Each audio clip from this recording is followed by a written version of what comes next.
අයිබෝන් කොටස් වල ආයෝජන විද්‍යාවලින් අද මම කතා කරන්න බලාපොරොත්තු වෙලා තියෙනවා කොටසක් කියන්නේ මොකද්ද කියලා. මේක සරලව හඳුන්වා දෙන්න තමයි මගේ බලාපොරොත්තුවක් වෙලා තියෙන්නේ.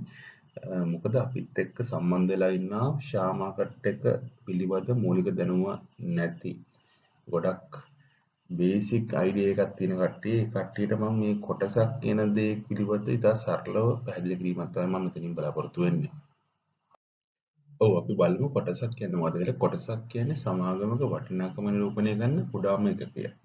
මම මෙතනදී ඔයගොල්ලන්ට උදාහරණයක් වශයෙන් දාලා තිනවා. එතන මේ සමාගමක වටිනාකම ලක්ෂයක් කියලා හිතුවොත් එහෙම මේකේ මුළු කොටස් ගන්න 10000ක් තියෙනවා කියලා හිතුවොත් කොටසක මිල 10ක් වෙනවා. මොකද මේක සමාගමේ මුළු වටිනාකම කොටස් ගණනින් බෙදීමෙන් තමයි කොටසක මිල එන්නේ. ඒතර අපිට තේරෙනවා තනි ඒකකයක් තමයි මේ කොටසක් කියන ඉතා සරල තේරුම. කොටස් හේතුඵල සුළුකුණුපත් වර්ග. මේකෙදී ප්‍රධාන වශයෙන් සුළුකුණුපත් වර්ග සාමාන්‍ය කොටස්. ඊට පස්සේ ඒක ඡන්ද බලයේ සහිත සහ රහිත කියලා කොටස් දෙකක් තියෙනවා. ඊට පස්සේ වර්ණීය කොටස් තියෙනවා. ඊට පස්සේ කොටස් බලපත්‍ර තියෙනවා. නායකර කියලා තියෙනවා. මේ නායකර කියන එක ඉක්විටි මාකට් එක නෙවෙයි ක්‍රෙඩිට් මාකට් එකට යන්නේ. අපි බලමු ඉක්විටි මාකට් එකේදී අපි යොදා ගන්න හම්බ වෙන කොටස් වර්ග මොනවද කියලා. මේකෙදී සාමාන්‍ය කොටස්. සාමාන්‍ය කොටස් තමයි අපිට ප්‍රධාන වශයෙන් මේන්ලි හැමතැනම තියෙන සාමාන්‍ය කොටස්. ඕනිම කම්පැනි එක මේන්ලි තියෙන සාමාන්‍ය කොටස්. එතනින් සමහර කම්පැනි තමයි මේ ඡන්ද බලේ රහිත කොටස් නිකුත් කරලා තියෙන සාමාන්‍ය කොටස් වල voting share එකයි non voting share එකට කොටස් දෙකක් තියෙනවා. ගොඩක් කම්පැනිස් voting share එකට විතරක් නිකුත් කරලා තියෙනවා. මෙතනින් සුළුතරයක් කම්පැනි non voting share එකත් මේ යොමු කරලා තියෙනවා. මේක අපිට හඳුනා ගැනීමේදී ප්‍රධාන වශයෙන් ඉංග්‍රීසි letters වලින් තමයි මේක ගොඩක් වෙලාට තියෙන්නේ. කෝඩ් එක තියෙන ඒ කෝඩ් එකට අග ඩොට් එකක් තියෙන මෙතන n අක්ෂරය තියෙනවා කරන්න පේන්නේ නැති මේ n අක්ෂරයෙන් තමයි voting share එක. මෙතන x අක්ෂරය තිබ්බොත් ඒක non voting share එක. අපි වර්ණීය කොටස් ගැන කතා කිරීමේදී වර්ණීය කොටස් කියන්නේ preference shares ඒ නිසා p අක්ෂරය දාන තියෙනවා. ලංකාවේ ෂෙයා මාකට් එකේ දාන වර්ණීය කොටස් අතර නැති තරම් වගේ දැන් මට මතක් වුණේ සිංහබුත ෆයිනෑන්ස් එක තමයි මේකේ p අක්ෂරය තියෙනවා. කොටස් බලපත්‍රය කියන්නේ ගොඩක් වෙලාවට අපි රයිට් ෂෙයාර්ස් වී වොරන්ට් වී ගැන තමයි කතා කරන්නේ මෙතනදී. මේක ගැන අතරම වෙනම වීඩියෝ එකක් කරන්න බලාපොරොත්තු වෙනවා. මේක ගොඩක් ප්‍රවේශමෙන් කතා කරන්න ඕනේ මේ ශේෂ්ත්‍රයක් මේ කොටස් බලපත්‍ර කියන එක ගැන. මේකෙදී R අක්ෂරය තමයි යොදා ගන්න. ණයකරවලදී D අක්ෂරය යොදා ගන්න ඩිවෙන්චර්ස් කියන එක නිසා. අපි සාමාන්‍ය කොටස් ගැන කතා කිරීමේදී බලමු සාමාන්‍ය කොටස් කිව්වහම මේකදී ඔයාට AGM එකට ගිහිල්ලා තමන්ගේ ඡන්දය පාවිච්චි කරන්න පුළුවන් කියලා තමයි මේකේ තියෙන්නේ.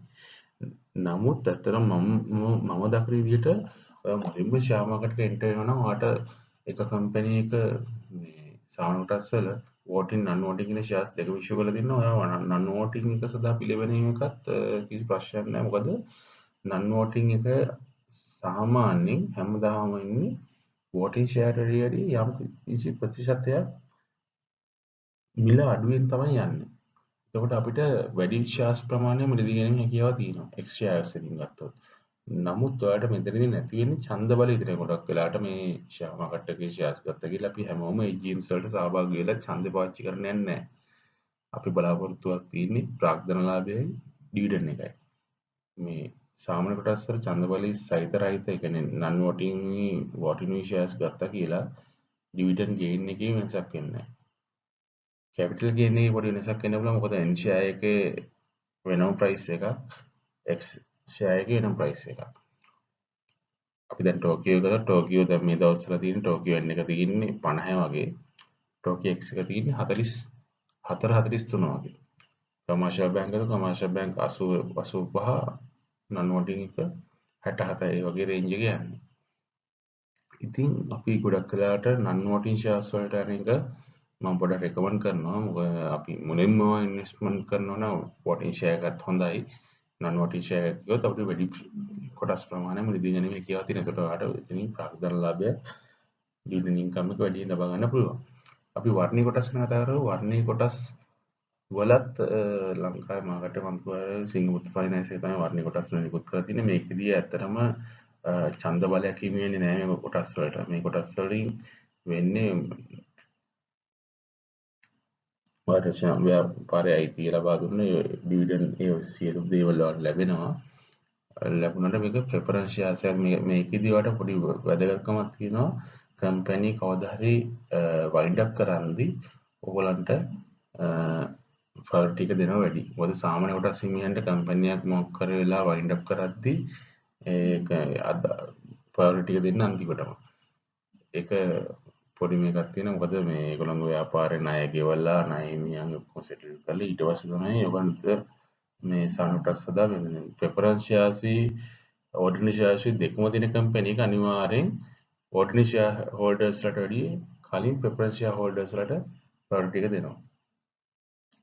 කොටස් බලපත්‍ර ගොඩක් වෙලාවට මේ කොටස් බලපත්‍ර කියන එකේදී මේ රයිට් ඉෂුව වොරන්ට් ගැන කතා කරලා මේ දවස්වල නම් වොරන්ට් නම් මාකට් එකේ නැහැ. අපේ රයිට් ඉෂුව්ස් නම් තියෙනවා.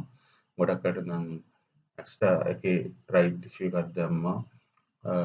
වොරන්ට් නම් ගොඩක් අය ජෝන්කිස් ආවා ඒ දවස්වල ග්‍රෙග් වොරන්ට් එක ලොකු කතා ඇති වෙච්ච ෂාස් මේවා.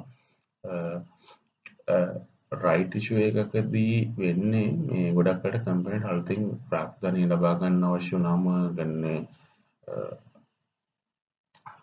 ෆන්ඩින් පැත්ත බලාගෙන තමයි මේ රයිට් ඉෂුස් දාන්නේ වොරන්ට් දාන්නේ. ඒතර මේ වොරන්ට් එකක් වගේ දෙයක් ඉෂුව කරද්දී මේ වර්තමානයේ අපි ඉෂුව කරනවා වොරන්ට් එකක් මාකට් ප්‍රයිස් එකට වැඩි වෙනකොට අඩු වෙනකොට දෙකටම ඉෂුව කරන්න පුළුවන්. ඒකගොල්ලෝ බලාපොරොත්තු වෙලා අපි වොරන්ට් එක ගන්නේ ඉදිරි අනාගතයේ කම්පැනි තත්ත්වය බලලා තමයි වොරන්ට් එකට අපි සබ්ස්ක්‍රයිබ් කරන්නේ. ඒතර මේ වොරන්ට් එක යම් කිසි දවසක මේගොල්ලෝ දාන නිශ්චිත කාල පරිච්ඡේදය තුළදී මේක ආයි ෂෙයාර් එක කන්වර්ට් වෙනවා. කන්වර්ට් කළාට ෂෙයාර් එකක් විශ්ෙන් ගන්න පුළුවන්. රයිට් ඉෂුව එකෙත් වෙන්නේ ඒක. රයිට් ඉෂුව එකෙත් ඔයගොල්ලෝ ගාව දැනට ඉන්න ෂෙයාර් හෝල්ඩර්ස්ලටම මේක ඉෂුව කරනවා. ඉෂුව කරාට පස්සේ ඒගොල්ලන්ට තමයි මේකට මේ ඇලොට්මන්ට් එකක් කළේ ඊට පස්සේ ඒකට ඇඩිෂනල් ඉල්ලන්න පුළුවන්. ඊට පස්සේ ඒගොල්ලන්ට ඒ ෂෙයාර් එක සයිට් ඉෂුව එකේ කෙටි කාලයක් තුළදී ෂෙයාර් එක මේ ඔයගොල්ලන්ට අදාළ ප්‍රමාණය වෙන මාකට් ප්‍රයිස් එකට අඩු ප්‍රයිස් එකට තමයි නිකුත් කරන්නේ. ඒතකොට අපි ඒකට මුදල් ගෙවුවට පස්සේ අපිට ඒක ෂෙයාර් එකට කන්වර්ට් කරගන්න පුළුවන්. මම අතර මේ කොටස් බලපත්‍ර ගැන ඉතා පුළුල්ව කතා කරන්න බලාපොරොත්තු වෙන තව වීඩියෝ එකකින් මට මෙතනදී අවශ්‍යතාවයක් ආවේ ගොඩක් කට්ටිය අහලා තිබ්බ කොටස් වලද පොලේ කොටස් කියන්නේ මොනවද? ඒ කොටස් හඳුනාගන්නේ කොහොමද? අන්න ඒ දේ ගැන පොඩි අදහසක් ඔයගොල්ලන්ට සරල අදහසක් දෙන්න තමයි මට උණා වෙලා තියෙන්නේ. ඒක නිසා අපි බලමු අපි ඊළඟ වීඩියෝ එකේදී මම ඔයගොල්ලෝ දෙන්න බලාපොරොත්තු වෙන ගොඩක් ප්‍රශ්න තියෙනවා මේ කට්ටිය කමෙන්ට්ස් කරලා තිබ්බා.